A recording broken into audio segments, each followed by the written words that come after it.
sakto nga. Oo, wala nang tabas-tabas.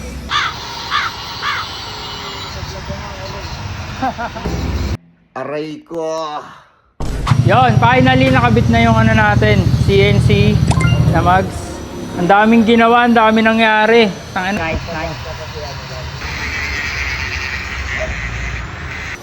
Gas-gas na ngayon. Natamaan ng ano. Tabas yan, etong part na to, tinabas. Then sa bracket, nagtabas din. As expected, madudumihan siya dahil nga magrasa. Ayan, oh. Ang dirty agad, kakakabit pa lang. Kung paano siya ka-effective yung ceramic coating kapag lilinisin na natin siya. Papakita ko ito, lilinisin na muna na. Masasabi mo sa motor ko? Mega tama, aray ko. Sino yan? Idol. Idol? Idol ng tundo. Mr. No Pressure. No pressure. Patingin? Aray ko. Ang laki. Malaki kaya yan. So GG, Billiard and Auto Care, yan. Nagpahugas si ano, Idol no.